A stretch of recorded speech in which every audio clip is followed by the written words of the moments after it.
Welcome, students, to today's Explainer.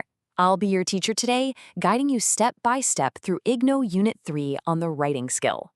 Look, if you've ever just sat there staring at a totally blank page, feeling completely paralyzed about how to start an assignment, well, you are in exactly the right place. Today, we're going to break down the exact proven strategies that take you from a blank screen to a seriously brilliant piece of writing. Okay, let's quickly look at our syllabus roadmap for today so you know exactly what we're going to master together. We'll cover an intro to good writing, planning methods, how to actually begin, the 4 forms of discourse, the complete writing process, and finally, a quick exam revision. All right, let's dive into Section 1, Intro to Good Writing, where we'll be busting a pretty big myth. So, we really need to start by busting this massive myth right off the bat. A lot of people, maybe even you, assume that good writers are just born with this special, magical talent. They think some people can just effortlessly dash off a brilliant report without even trying. Well, research shows that is completely false. Writing is absolutely not a magical gift. It's a complex process, and more importantly, it's a skill that literally anyone can pick up and master just by practicing specific strategies. In reality, writing is a highly learnable 3-way process. It involves pre-writing, writing, and rewriting. And here is a super crucial point to remember. It is recursive. Now, what does that mean? It means writing isn't just a straight line from start to finish. You're going to constantly jump back and forth. You'll be clarifying ideas, revising your plans, and rewriting drafts. It is completely normal to suddenly rethink your entire approach halfway through. That's just part of the process. Moving right along to Section 2, Methods of Writing, specifically planning your work and the key elements involved. Listen, before we even type a single word, we have to prepare. Good writing is honestly mostly about good planning.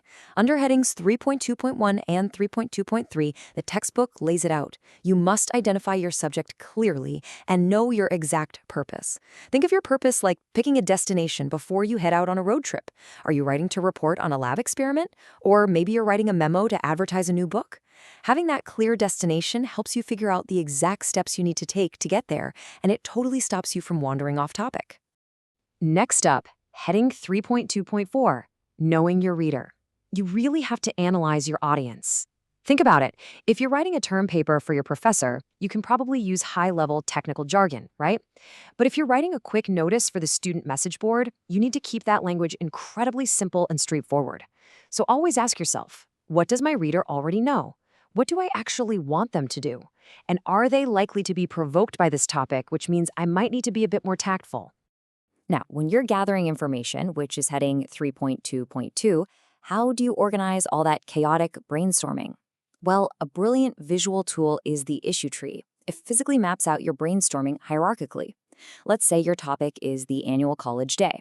You draw a tree and break it down into main branches: when and where, what's the program, and of course, the food. This visual structure lets you see the relative importance of each idea long before you start writing sentences.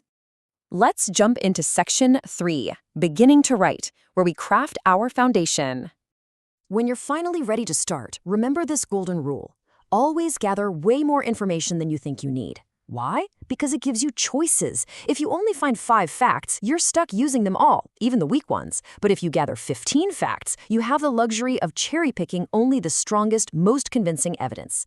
Once you have that evidence, we meet the absolute core of your essay under heading 3.3.1, the thesis statement. This working thesis statement declares the main controlling idea of your entire assignment. It states your specific opinion. And once you have that single sentence nailed down, every single paragraph you write afterward has one job: to support it. Now, here is a crucial distinction for your exams: knowing the difference between a mind map and an essay map. A mind map is just that messy, scattered brain dump of ideas you do during brainstorming. But an essay map? That is a concrete statement introducing the main points you're going to discuss. It's literally the skeleton outline for the sequence of paragraphs in your essay, and it's what prevents you from wandering off into vaguely related tangents. Let's break down heading 3.3.2, which is all about crafting a paragraph. A solid paragraph is unified by one central idea. And how do you show your reader that idea? With a topic sentence. This usually sits right at the very beginning of the paragraph. Everything else in that paragraph must elaborate on that topic sentence, using facts or examples. And to make it all flow smoothly, we use linkers or signpost words. Words like firstly, moreover, or however act like little conversational bridges, connecting your sentences logically so your reader never gets lost. Moving to heading 3.3.3, we see that introductions and conclusions are essentially the bookends of your work. Your introduction must hook the reader's attention right away.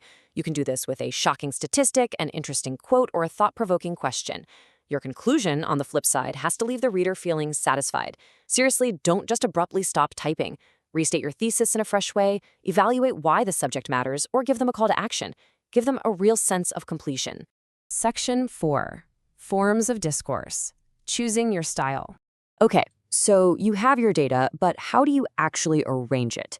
You create a pattern, which we call a form of discourse.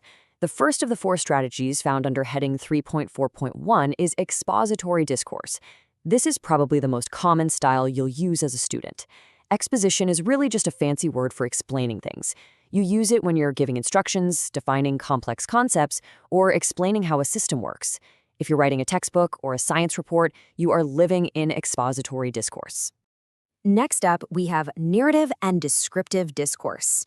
Narrative discourse is all about time. It relies on chronological order, like telling a story or explaining historical events from start to finish. Descriptive discourse, however, is all about space. It's a kind of picture-making. You use really precise, concrete vocabulary to describe what a person, place, or process looks like. You might describe a room from left to right, or a beautiful landscape from the background to the foreground. Finally, there's argumentative discourse. This one requires you to look at a problem from both sides. To build a rock-solid argument, you can take a firm pro position and defend it. You can also provide counter-evidence to balance against an opponent's claims. And thirdly, you can point out the fallacies, those logical flaws, in your opponent's arguments to discredit them. Remember, a great argumentative essay doesn't just say, "I'm right," it systematically proves why the other side is wrong. We've made it to Section 5, the writing process, putting it together. We've done all the heavy lifting with planning, so now it's time to execute. The textbook gives us a formal 5-step process to take you from a blank screen to a polished final draft. Step 1 is the first draft. Guys, this is just an experiment.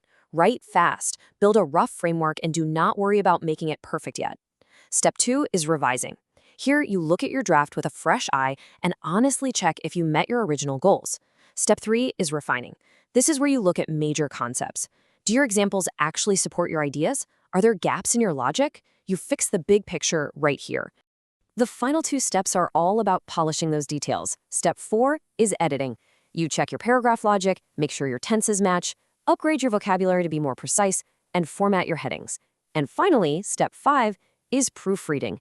This is a slow, careful, line-by-line hunt for spelling errors, missing commas, and weird capitalization. And here's a major pro tip. Do not rely entirely on computer spell checkers. They cannot catch everything, like using there instead of there. Always read it yourself slowly. And here we are at Section 6, Summary and Revision. Let us sum up. Let's do a super quick recap for your exams. Always remember, writing is a skill you master through practice, not some magical gift you're born with. Before you write, plan by identifying your subject, purpose, and reader. Anchor your whole essay with a strong thesis statement and anchor every paragraph with a clear topic sentence. Organize your ideas using the 4 forms of discourse: expository for explaining, narrative for stories, descriptive for painting a picture, and argumentative for debating. And finally, trust the 5-step process: draft, revise, refine, edit, and proofread. You now have all the tools and strategies you need to conquer those assignments and completely ace your exams. Apply these steps, and I promise you will see a massive improvement in your grades. So, what topic are you going to tackle first with your brand new writing skills? For more clear explanations and daily IGNOU videos, subscribe to IGNOU Mind Decoded.